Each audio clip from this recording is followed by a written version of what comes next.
Hello, everyone.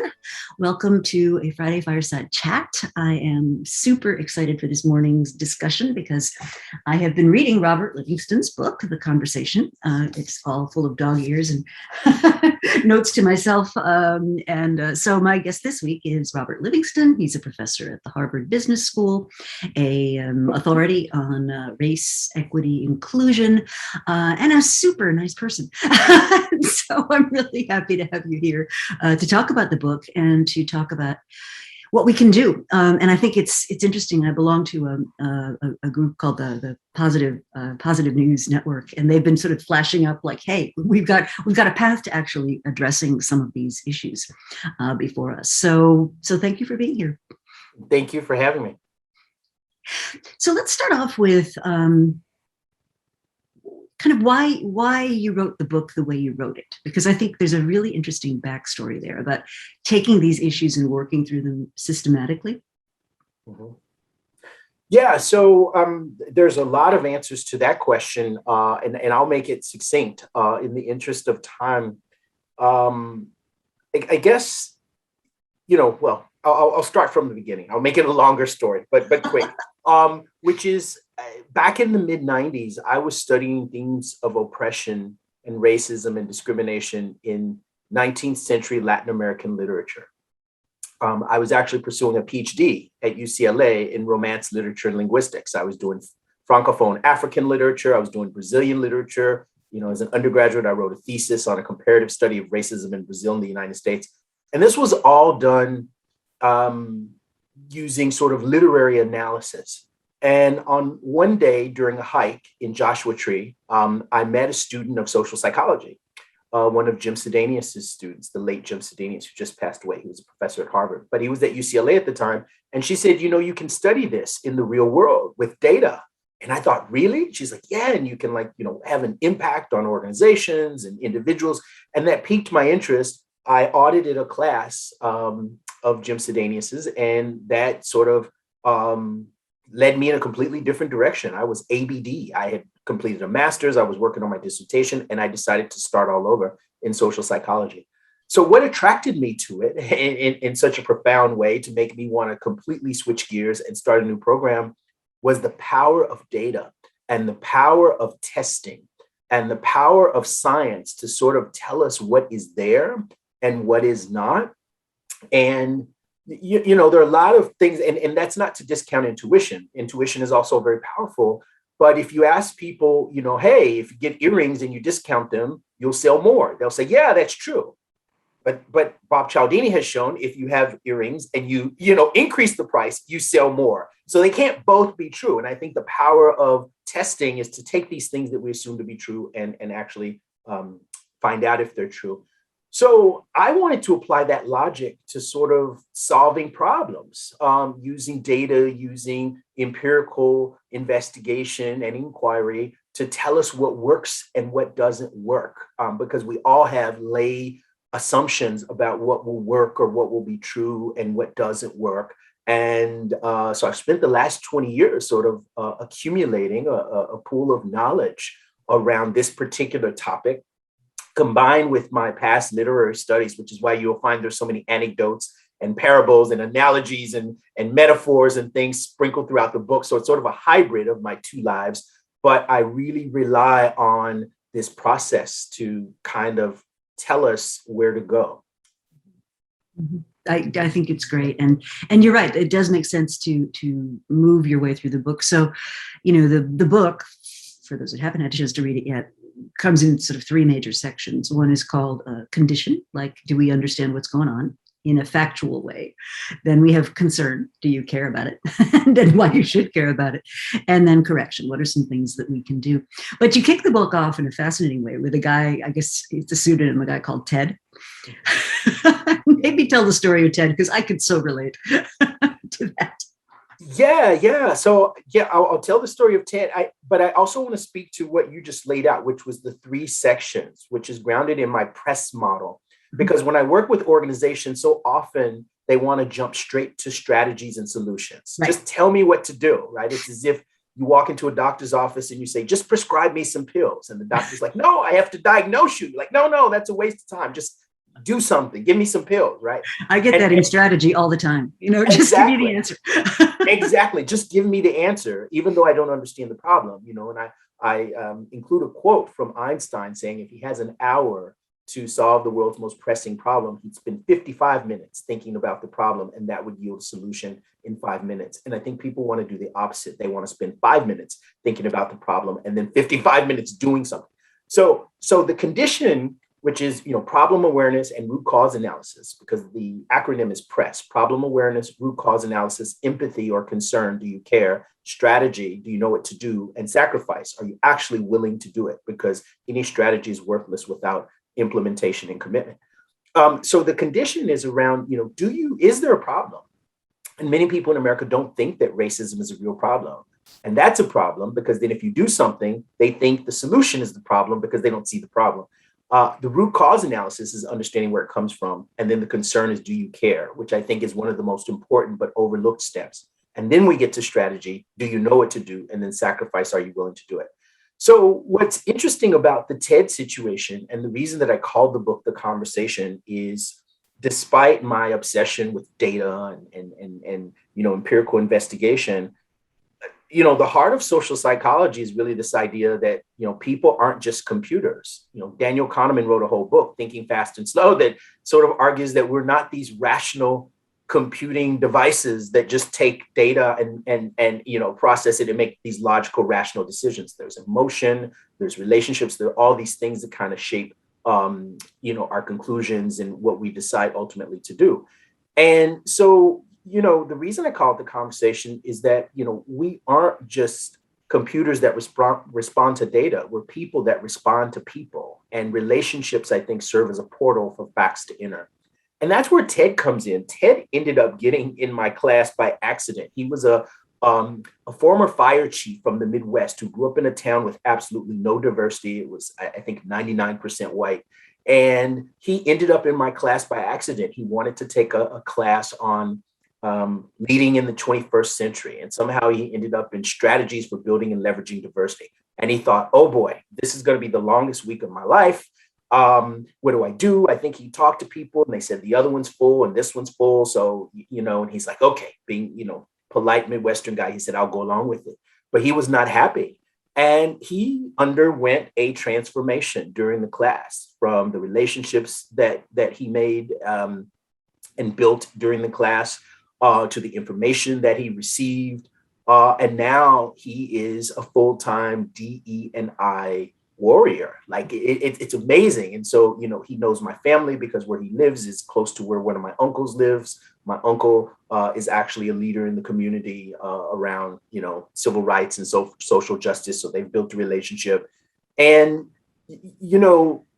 that gives me the optimism that I think a lot of people recognize in the book, that I think, racism is difficult and challenging, but I do think it's a solvable problem. And I think it's just a matter of us deciding, like any problem, whether it's addiction, whether it's climate change, whether it's weight loss, none of it is easy, but I think they're all achievable with the right process and the right commitment. Mm-hmm. And he's just one example of someone who did a complete 180 and is now, what I call a salmon in my book.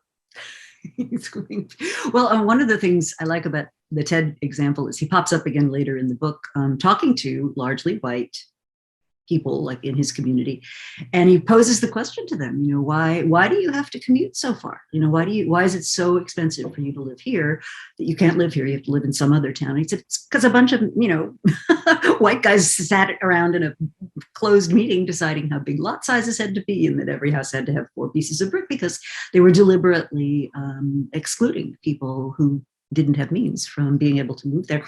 And there's lots of examples of that throughout the book, which I think gets at one of the chapters, which is that structural racism hurts everybody. If you think about, and I think you use one of these examples where the depressed living standards of sharecroppers, for example, white sharecroppers, was only possible because it was like marginally, slightly better than being a slave, not a lot.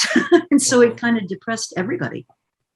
Yes, absolutely. So, I think there were sort of 2 keys to his transformation. One was just learning more about how the world operates and how it was inconsistent with his morals, because he was a deeply moral and spiritual person.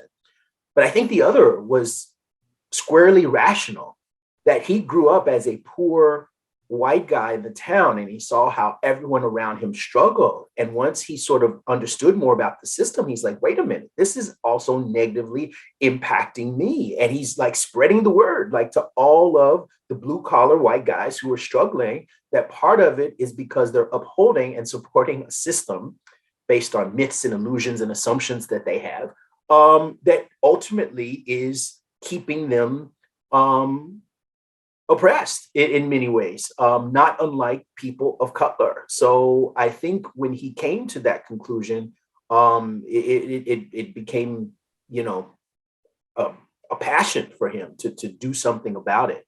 And, I think there are whole books written about the idea that racism hurts everyone. So, one of my favorites is The Sum of Us by Heather McGhee. There's another book called The Inner Level by Kate Pickett and Richard Wilkinson, that talks about how inequality ruins everyone's quality of life. And so, I do dedicate a whole chapter to this whole notion that, there are reasons that you should care, even if you don't care. Because everyone, or at least most people, maybe not the 1%, but most people will be better off if we have a more just and equitable society. Well, and I think one of the stories that stands out to me from Heather McGhee's book is she talks about, in the 1950s, this golden era of the middle class, when there was a lot more income equality and a lot more social goods, that there were public parks and swimming pools, built. And then Black people had the audacity to actually try to take advantage of these public goods, and people filled in their local swimming pools. I mean, just terrible for everybody, And I think it's just a vivid story. People can really relate to that. That's right. And in one of my chapters, I talk about, when we go back to the root cause of racism, the element of threat weighs very heavily. We don't have time to get deep into it today, but there was sort of an unofficial pact that was signed that working class and lower class whites wouldn't have resources, but at least they would have whiteness. And that would serve as a salve, in a way, over this wound of poverty, that at least psychologically I can feel unique and special and superior. And that was sort of the trade-off is, you don't get very much, right? You're not going to have plantations, you're not going to have wealth, but at least you'll have whiteness. And that's better than you also being an enslaved person. So I think a big chunk of Southern society and US society said, okay, we'll take it. Now, once they signed that, unwritten pact, then they have to defend whiteness. And that means we would rather not have a swimming pool than share it with those people, quote unquote, that we're so much better than. And it became a false source of pride. And it became this, I'm going to shoot myself in the foot or cut off my nose to spite my face. And that's what Ted saw. And that's what I think outraged him so much, is that he'd been bamboozled by this and the whole town, right? This whole false notion of whiteness and what it did and you can see a lot of this. There's a book called The Racist Mind by Raphael Ezekiel that talks about, neo-Nazis and white supremacists and people who join these fringe groups. And, almost without exception, these are people who are deeply marginalized and disadvantaged in some way. And they have decided to cling to whiteness as the only thing that gives the meaning because they have nothing else in their lives. And so, it's a really interesting sort of psychological trap that America, a lot of white America, has fallen into at its own detriment. Mm-hmm. So what it makes me think of is a phrase in the book, a more secure and happy person is a more tolerant person. And I think that's just a phrase that, to me, for where we are right now in America, with so much divisiveness and politicization of everything, and such a in-group, out-group anger against Yeah. each other. Yeah. People are, I mean, it sort of defies belief for some of us, but it's very real. It's very much the case that we define ourselves in many cases by, we're not those people. Yeah. So I think before we go too much further, I'd love to just make sure that we understand your definition of racism, because I think it's really important for the solutions that I hope we get to. And I should let you define it. but the idea of more favorable evaluation or treatment, I think that's a really powerful idea, because that becomes an outcome we can do something about. Yeah, and that's a good point, Rita. So I start off with a relatively simple definition just to get people grounded, because my first chapter is, a lot of people don't believe that racism exists. And part of the answer to why they don't believe racism exists is because they have a very distorted notion of what racism is. And so a lot of white people may think that racism is extreme acts, such as, the tragedy that happened in Charleston West South Carolina, where the white supremacists murdered 11 innocent people in the church, or even classic examples like Jackie Robinson. You have this person who's excluded just because of their race, but they don't really have a good understanding of what unconscious bias or more subtle forms of racism are. And so I define racism as, I have this phrase, racism resides in the Delta. And this is the idea that, racism is really about the difference in how people are treated. So if you have a police officer that gives a Black person a ticket for jaywalking, and you want to know, is that racism? Maybe, maybe not. The real question is, would a white person get a ticket for jaywalking in the same scenario? And if they would not, then it is an example of racism, even though the person is acting in a consistent way with respect to the law. But that's not the issue. The issue is, are people seen differently? Are they perceived differently? Are they evaluated differently? Are they treated differently in the same situation? So even if you have someone who's, acting in a way that is considered to be inappropriate, if a white person is allowed to act in that way that's inappropriate, then it's still racism if you come down on the person of color. And so I think that gives a different spin to it for a lot of people, that it's not just this objective thing, but it's really this comparative situation. And because we don't have a time machine, it's often difficult to, press pause, rewind, and then, switch out the man for the woman, or switch out the Black person for the white person, press play, and then, show the person two videos. Here's how you responded in scenario X with the white person. Here's how you responded in scenario X with the Black person, and show them the difference. So people walk through the world thinking that they treat everyone the same because they never get that contrast condition to see how they would have responded if the person had been a different race. But that's what we do in randomized controlled trials, is the situation is exactly the same except for the race. The resume qualifications are exactly the same. The education level is exactly the same. The only thing that varies is the name Lakeisha versus Emily, or Jamal versus Gregory. And we see that these applicants are treated very, very differently. So that's what racism is. And it's very prevalent if you define it in that way. Mm-hmm.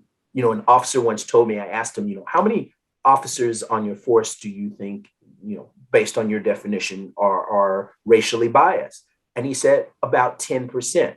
And then I said, well, imagine you've got some teenagers who are out horsing around.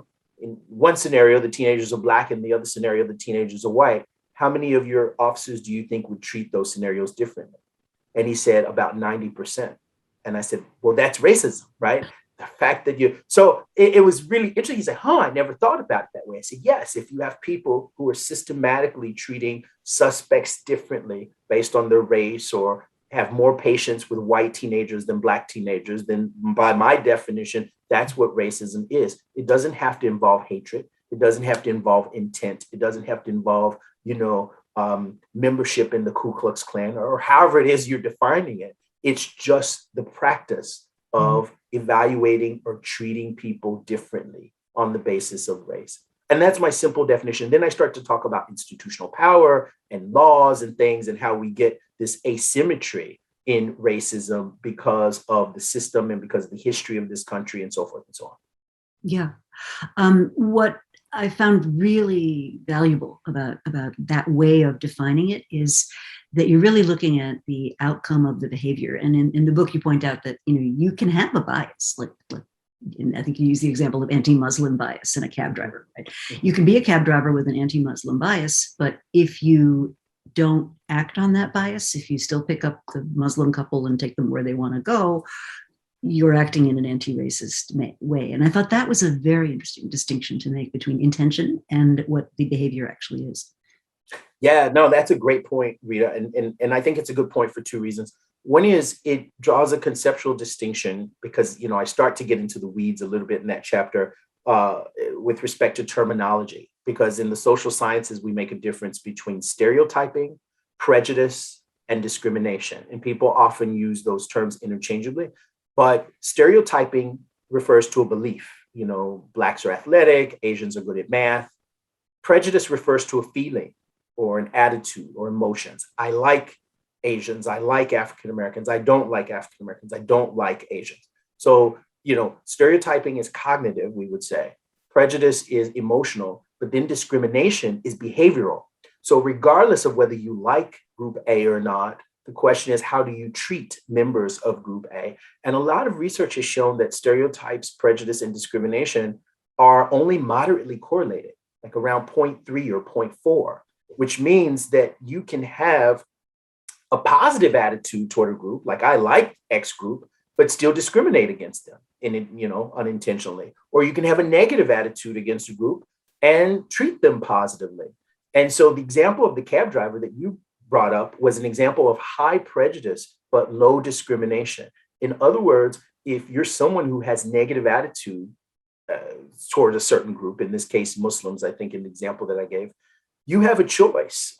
If you're a cab driver and you see a Muslim couple standing in the rain, in the cold, hailing a cab, you can keep going because you say, I don't like these people. Or you can say, you know what, regardless of my feelings, I think everyone should be treated with respect and dignity. And so therefore, I'm going to pull over and say, good afternoon, ma'am or sir, where can I take you? If you do that, then that is an example of high prejudice, but low discrimination because you didn't act on it.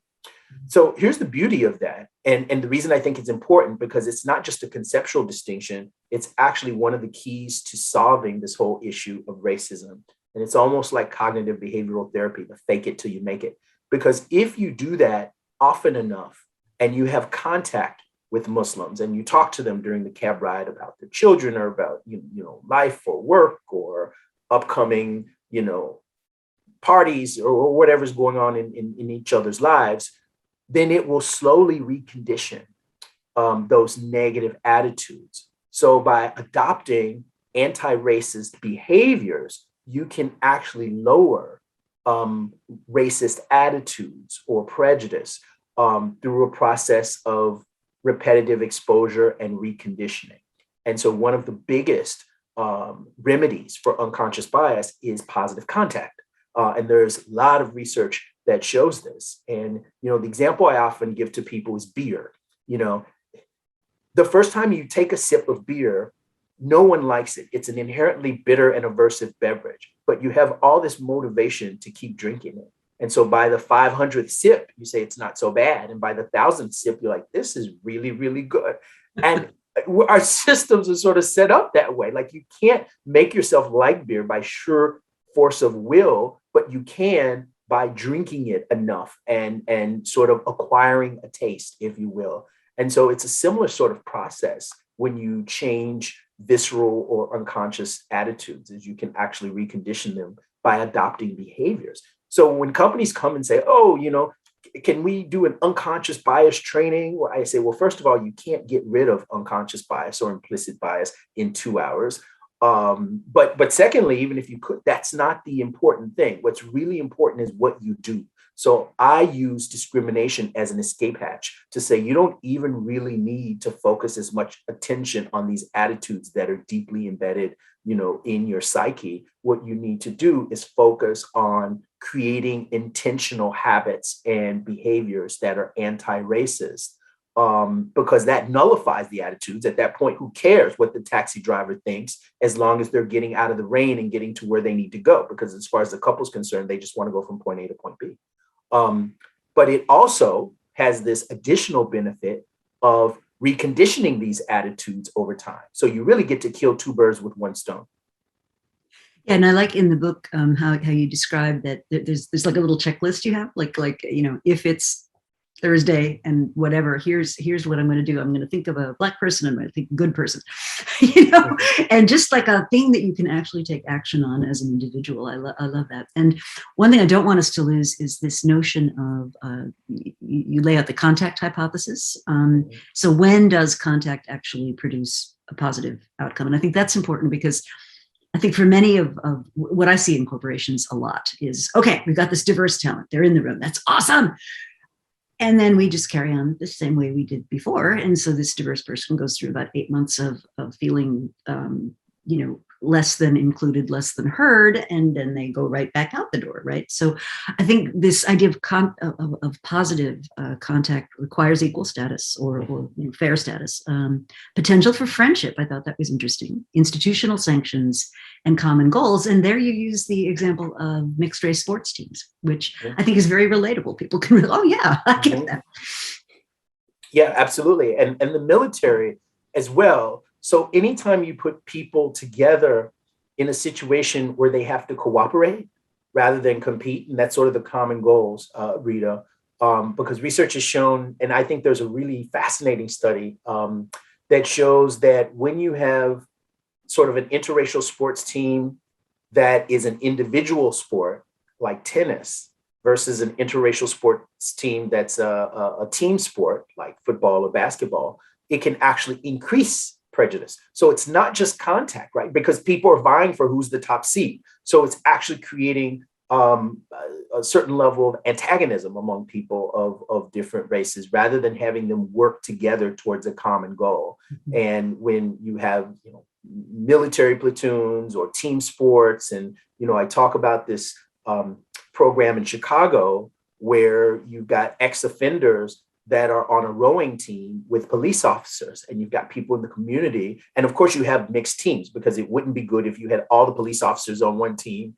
and all the people, that defeats the whole purpose. So you have to have police officers and members of the community sort of working together on one team, and police officers and members of the community working together on another team, so that you've got this cooperation. So that's the common goals, and equal status, because, we talk a lot about D, E, and I, but I think people really often miss the point that the E and the I are as important as the D, that it's not just, as my colleague Robin Neely would say, an add and stir approach, where you just put a bunch of, diverse people together and voila, you're going to get instant creativity, innovation, high performance, and all these positive outcomes that we've come to expect from diversity. There also has to be equity, meaning that individuals have an equal voice, because otherwise you get sort of a plantation type situation, because there was a lot of diversity there, but clearly it wasn't equal status. You have one person,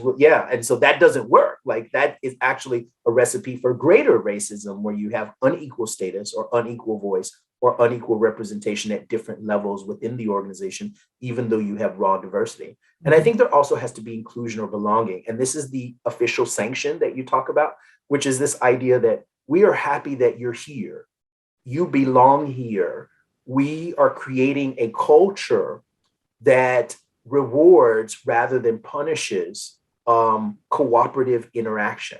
And that wasn't the case in the South prior to the civil rights movement, that any sort of interracial interaction, whether it was friendship, whether it was romantic, whether any kind of interaction, was frowned upon, right? Because it was a threat to the racial hierarchy. And so there has to be this sort of idea that this is actually a good thing, that people from different backgrounds are coming together. So I think those are some of the conditions for positive contact. And there's about 60 years of research showing that it's really powerful if you do it in the right way.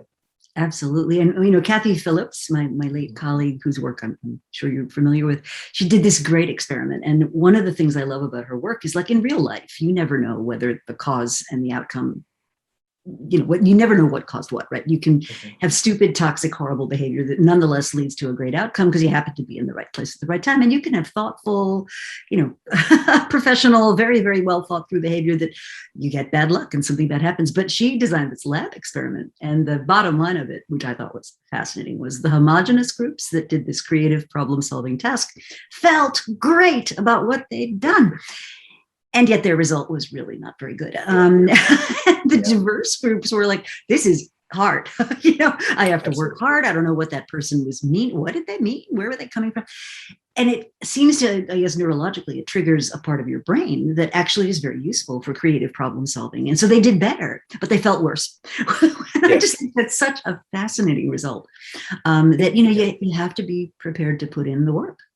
Yeah, Rita, that's such a good point, because I think one of the things that dissuades people from engaging in this work is the presumed experience of discomfort, that, it's going to be, uncomfortable. I don't know what to say. It's not going to be as easy or as familiar as other situations that I've been in that don't necessarily contain the same level of diversity. But the way that I look at it, and I think the example that you just gave illustrates this beautifully, is that any sort of learning involves a certain amount of discomfort. Mm-hmm. And there are a lot of leadership scholars that argue that the learning zone is nestled between what you might call the comfort zone and the danger zone.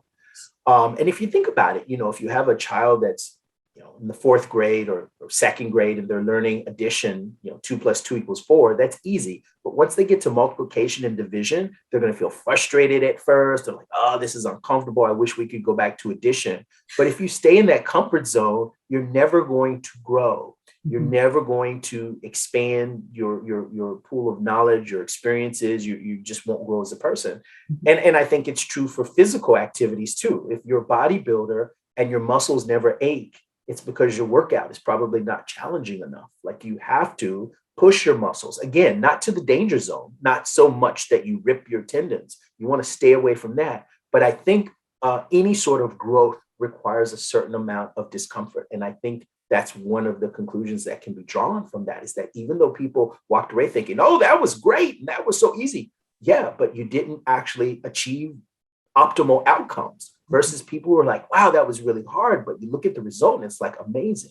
So, and the beauty of that is it doesn't stay uncomfortable for long, right? It's like, once you learn multiplication, you get to a point where you're like, oh, okay, what was all the fuss about? I can do this now. And so I think people just have to be willing to push themselves a little bit beyond the comfort zone in order to experience that growth. Yeah. And I mean, Carol Dweck, of course, talks about growth mindset and this idea of facing hard, setbacks with, well, I'm not good at this yet, that kind of idea.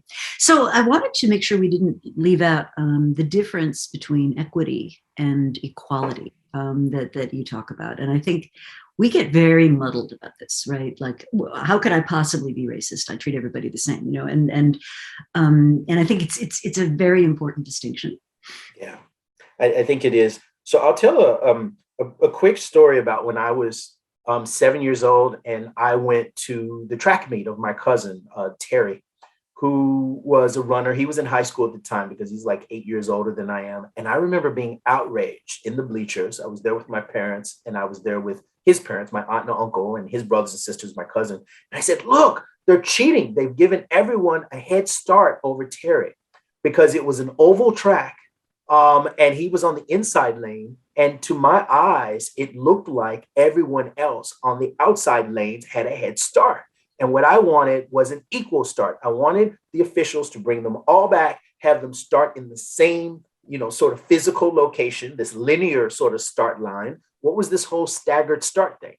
And I remember, the older kids, my older cousins and my parents and my aunt and uncle trying to explain to me the geometry of circles and the fact that there is a different distance that you run in the inside lane and the outside lane. And I was like, huh, what are you talking about? Like, they should just have them all start in the same. And I just didn't get it.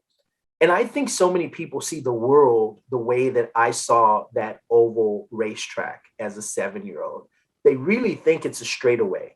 They don't think that it's a curved track, or if they see a curved track, they don't know that the inside lane and the outside lane are a different distance. So they think everyone should be treated equally. That's equality.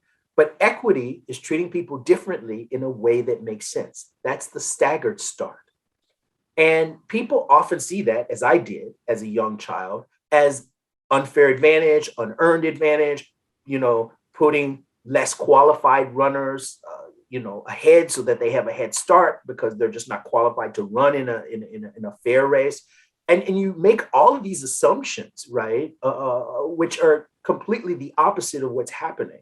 What equity does is it creates a level playing field, because the idea is that the neutral or the default is not. And we know this in society, like all else being equal, it was created to benefit males. It was created to benefit heterosexuals. It was created to benefit white people. It was created to benefit the wealthy over that. So there's certain sort of lanes that certain groups are put in, and there is no neutrality. And so if we go back to the metaphor that I used with the starting line, if you have an equal starting line, then that's automatically advantaging the person on the inside lane.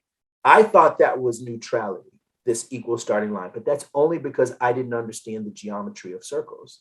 And I think that's how a lot of people think about this whole issue of equity and equality. They're just like, why can't we just treat everyone the same? Well, that's because if we do, then that will create affirmative action for white males, which is what the default is. No, seriously. I mean, it really is. How else can someone explain, 30% of the population, which is what white males occupy in America, holding 90% of Fortune 500 CEO positions, over 90% of US presidential positions, over 90% of vice presidential positions, over, if you look at the billionaires, the fortune, the wealthiest, any sort of index or measure of wealth, power, or status, you have a gross representation. I'm not just talking a little bit where they're 30% and they occupy 35%, 40%. I mean, we're talking about huge disparities. And so, you can't say that's like a best candidate approach, because there's a lot of research that shows that it's not. It's based on homophily. It's based on, and Ioma Oluo wrote a book called Mediocre, where she argues that many of the people who occupy these positions are not even, necessarily the best, that they're good enough to get it done, but it's not this situation where they've chosen the best candidates. And, Alice Egley would argue that women in many ways are actually better leaders than men. So I think it's important for people to understand why equity is important as a means to achieve equality. Because if we ever get to the point where there is a level playing field, then you can treat everyone equally. But until we get to that point, it's like when circular racetracks end up having the same distance between the inside and the outside lane, then yeah, give a starting line. But that just isn't the way circles work. And so you have to have a staggered start. I love that analogy. It's so relatable. My favorite candidate for a book in this genre is Thomas Chamorro Music's book, Why Do So Many Incompetent Men Become Leaders? Oh. And he makes a similar argument. He says, the problem is not that so few. The problem is it's too easy for incompetent men, white men, to become leaders. So that we need, we need more barriers to that, which I thought was fascinating. So one of the things that you talk about sort of toward the end of the book is, and I thought this was nice, kind of laying out the sort of actionable goals that people can pursue, and then looking at structures. So I'll start with the goals, and you talk about 5. Pro-social civic engagement, selective consumerism, mentorship and sponsorship, civic activism, and financial contributions. And so for those folks listening who say, well, I feel powerless, it's too big a problem, there's nothing I can do personally, what you've basically done is said, no, there actually are 5 specific things you can do. So I don't know if you want to expand on those or move on or. Yeah, no, I can't. I mean, there's so many things. First of all, go back to the press model that I was talking about, the people wanting to just jump to solutions. And often that's not the hardest part. The strategy, just tell me what to do, is not the hardest part, which is why I created the whole press model. Imagine, and I was in this situation when I came back from England, where I gained all this weight when I came back to the United States because I didn't drive when I was in England. The portion sizes were smaller. Family members were sending me cakes and pies and delicious cookies and cobblers. And of course, I had to eat them. So I ended up gaining all this weight. And at first, I didn't realize it. There was low problem awareness because it happened so gradually. The root cause analysis, I understood. Empathy, concern, did I care enough to want to do something? Yes. So now we get to strategy. Just tell me what to do. Well, Rita, in my case, it wasn't mysterious at all. Like there were a million things that I could do, all involving some form of eating less and moving more. But then it gets down to that sacrifice. Am I actually willing to do it? So, when people get to the book and they're like, oh, what are some things I can do? It's like, I could give you, it's almost like someone saying, tell me what I can do to lose 4 pounds. Like, I mean, there is a veritable laundry list of things that I can do to achieve that goal. But I think the real stickler is, are you willing to do it? So one of the things that I argue, almost like people who are into conservation and living a more green life and reducing their carbon footprint, is choose 3 or 4 things and do them religiously. So my 3 or 4 things, one I do is I recycle, like everything. Even if I'm out and I have like a plastic water bottle, I save it until I get home. I recycle, or I try to get a refillable thing. Like that's my thing. I don't want to put any plastic in the ocean. I'm really, and even to the extent that I use it, I try to recycle. So that's one of my things. The other thing is I use public transportation a lot. And I choose another thing. And it becomes overwhelming if you can do nothing. Like if I can't order packages from Amazon because it contributes waste and I can't do this, then it's paralyzing. And there are people who have zero waste, but that's really, really hard to do. Choose 3 things and do them well.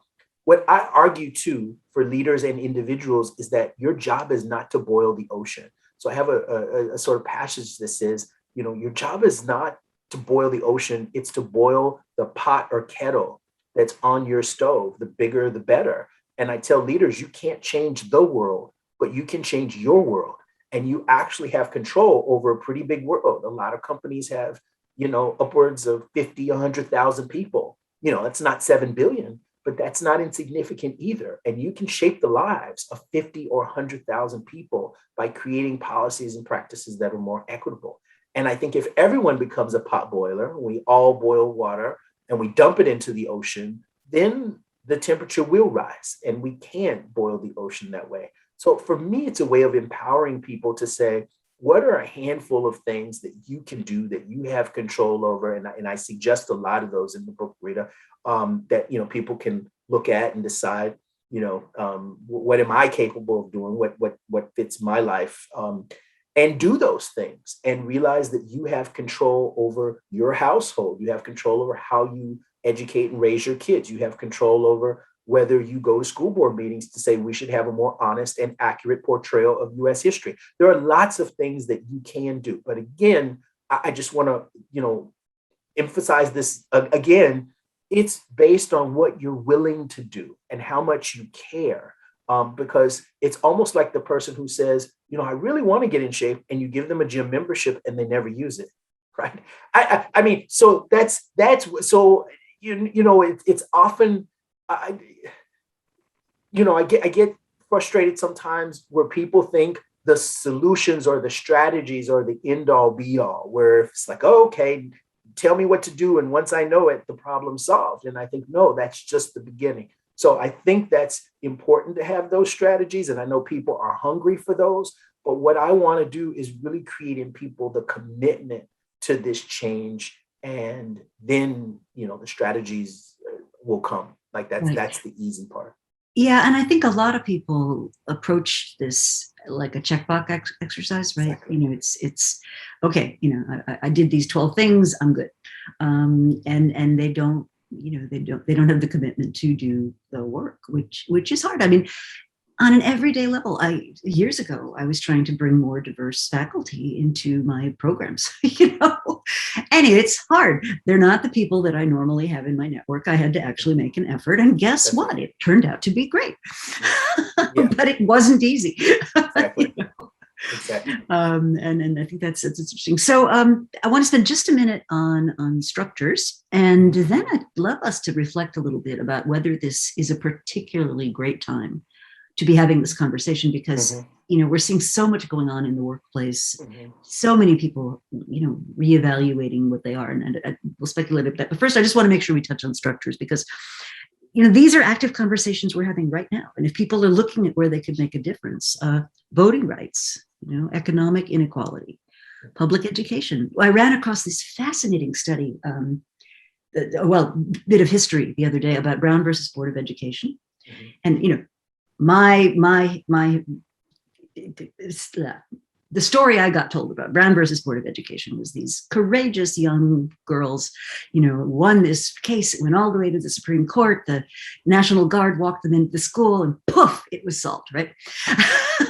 What this historian did was they said, well, yeah, they kind of helped equalize situations for the students, but they didn't do anything about the teachers. And what ended up happening was a lot of Black teachers who had been in fairly secure positions in predominantly Black schools now found themselves, kind of disenfranchised and out. And it was so fascinating to me because A, the history was so different than the received wisdom we get, but B, these unintended consequences that keep coming up when we try to address some of these inequities. So then the fourth one, criminal justice, and fifth, healthcare disparities. And I just think any one of us could make a bit of an impact on any one of those structural things, by pushing more for it. Mhm. I think so. And the section that you just read from, Rita, was my attempt to demystify the concept of systemic racism. Because when you often, when you mention systemic racism, people, it's almost like talking about the Matrix. To make reference to that 1990, or the Force in Star Wars. It's like, The oh, metaverse. We're moving into the metaverse now. There you go, to the metaverse, right? This kind of, it becomes this fuzzy sort of thing, yet it's really real and impact. And so it's like, what is it? Like, where's the wizard behind the curtain, right, for this whole systemic racism thing? And I sort of try to distill it into 5 major areas that I think account for about 90% of the variance, right, in systemic racism. As you mentioned, it's voting rights. And that has always been a pillar of systemic racism, is if we can exclude or disenfranchise people of color from this electoral process, then essentially we can make whatever laws we want. And as a white majority, we can rule over, essentially, right? So this is like the quintessential form of apartheid, where you have complete exclusion of people who are most affected by the laws. So I think voting behavior, health disparities, and we're seeing a lot of this now in this pandemic. It's amazing. I actually ran into someone last night who told me that there's 2 neighborhoods in Boston, Roxbury and Back Bay, predominantly Black, predominantly white neighborhood, where now, after in the wake of the pandemic, the life expectancy is 33 years different. 33 years, yes, the difference in the life expectancy between a resident of Roxbury and a resident of the Back Bay. Then we've got the criminal justice system. Yeah, isn't that astonishing? Like, that blows my mind. Yeah, wow. It blew my mind too when I heard it. And this was actually, I'm on the board of one of the hospitals here. So this was someone who is in the medical field and knows about all of these mortality factors. So it wasn't just, word of mouth. This is someone who actually is on the front lines. The criminal justice system. So there's an amazing documentary called 13th by Ava DuVernay that talks about how the loophole of the 13th Amendment that really abolished slavery, but there was a loophole that said, except as punishment for a crime. And so it's a story about how the criminal justice system became this new form of enslavement and warehousing of people of color. And then there's education. And the biggest, I think, perhaps of all 5 to me is the economic inequality. And there's been a lot written there. So then the question is, once you've identified those 5, it's like, how can I do things to reduce health disparities? What can I do to reduce economic inequality? What can I do to sort of, change criminal justice reform? And we all have the power as ordinary citizens in a democratic society to impact all of those things if we decide that we're going to do so. And so I think, sort of attacking the structures and dismantling this brick by brick. And I've identified 3 huge bricks or cornerstones of this whole structure, I think is one way for people to feel more empowered because they've sort of identified the different levers that they can pull rather than looking at it as this amorphous, fuzzy, ethereal sort of thing that they have a hard time putting their finger on. Mm-hmm. Well, and if you think about the big social changes that women's rights, equal rights, there tended to be people who just chipped away at it over a long period of time and resulted, small changes, but cumulatively it adds up to a lot. So let's talk about where we are this moment, which is November 2021, for those listening afterwards. We've had the Great Resignation. We had a lot of people leaving the sector they were working for. They're just saying, this isn't for me anymore.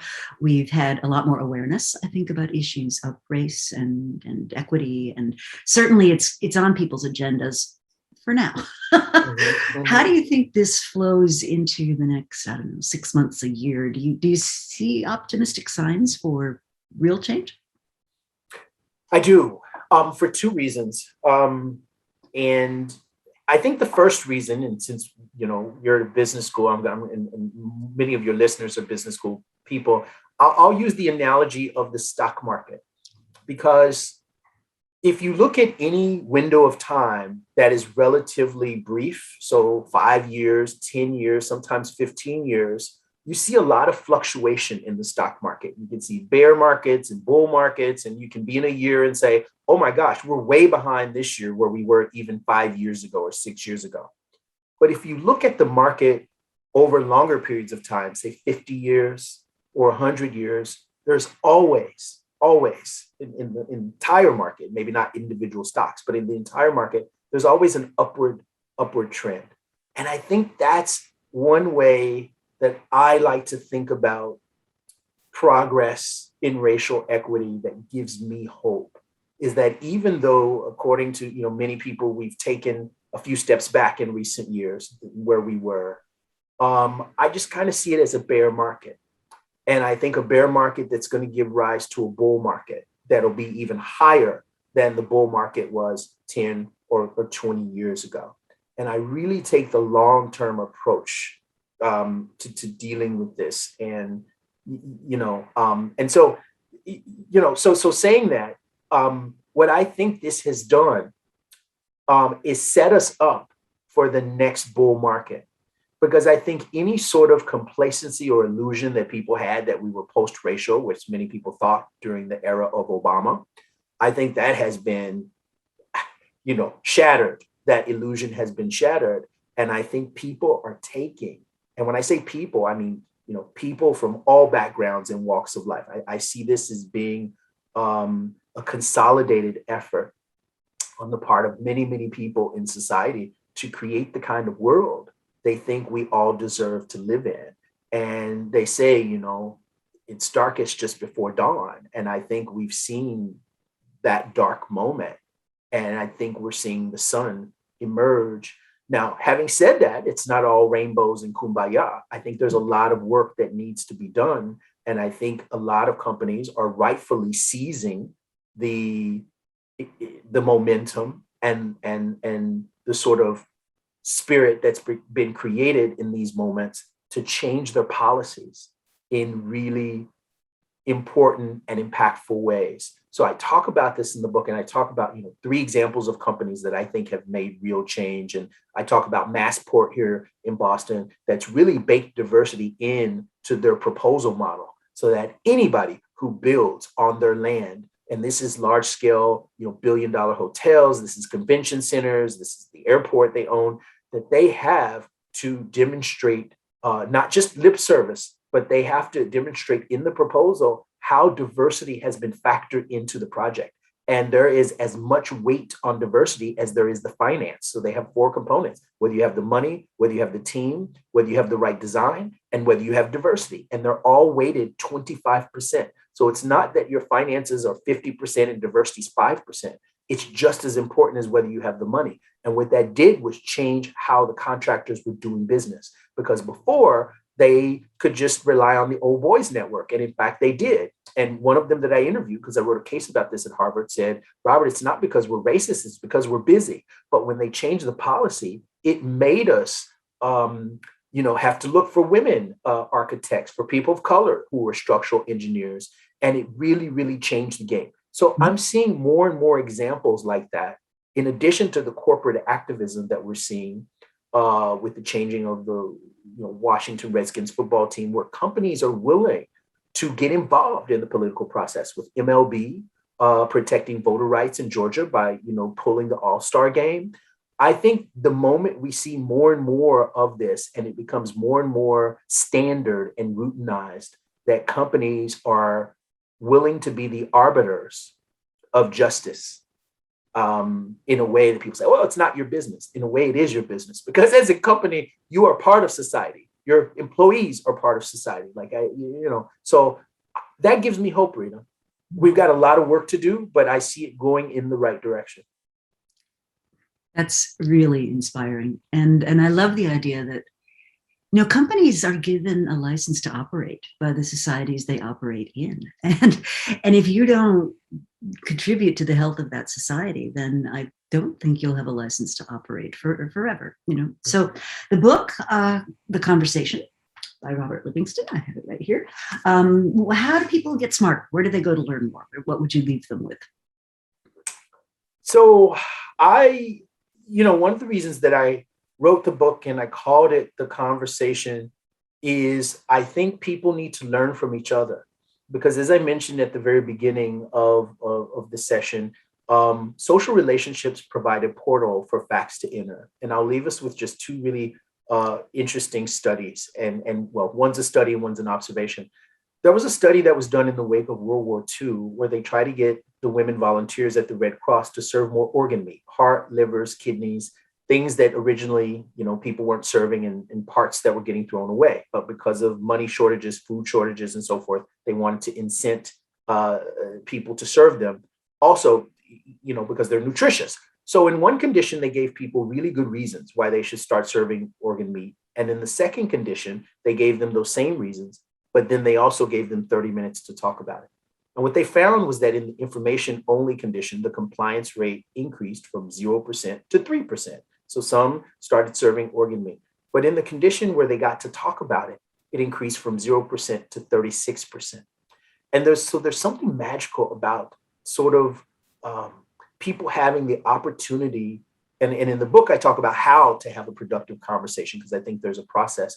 But there's something about us coming together and really talking about things that moves the needle on actual behavior. As I mentioned before, that's the important thing. It's not how do you feel about serving organ meat. You still may be grossed out. But the question is, did you put it on the plates or not? Right? Did people, and it did move the needle on what they actually did. And the final story that I wanted to tell is I was working with the police department, actually in Ted City. This is when he brought me in, and there was one Black officer on the force, and I was trying to convince them, because they didn't think there was any racism, and I'm using data, my wonky self, and here's body cam footage, and here's this, and here's a study that was done, and they're just looking at me, sort of like, okay, nodding along politely, but they're not convinced. It wasn't until the one Black officer broke down in tears and started telling stories about how he was discriminated against in the town. And once a citizen even called the police on him. And he's just telling the rest of the officers in the room about this experience. And the white officers, then they're outraged, and they look at me and said, Dr. Livingston, we have to do something about this racism thing. It's, and I thought to myself, are you kidding me? Like, I've been telling you guys with all this data. But I'm like, okay, knucklehead, I hit myself on the head to say, this is it. This is the social psychology. This is this idea that we aren't computers that just respond to data. We're people that respond to people. And once we were able to sort of talk about things and create that, I have a saying in my book, social change requires social exchange. Once we were able to create this social exchange, again, people took steps forward. And, this is not to say that people of color should bear the burden of telling their stories or different things. I think the conversation more broadly among everybody needs to take place. And there needs to be, before the conversation, information, then conversation, and then action in that order. And that's what I think will help propel us forward as a society. That's inspiring. So just to recap, the arc of the book is really, let's understand what's going on, the conditions. Let's prepare ourselves emotionally to actually care about it. And then we get into corrections and what we can do about it. So just really seating it and being very human about this discussion. Well, thank you so much. I have learned so much in the course of this book. I'm hoping this is not the last conversation we get to have on this or other topics. And I look forward to being supportive in whatever way I can. Thank you, you so much. Thank you all for joining us, and have a great weekend, everyone.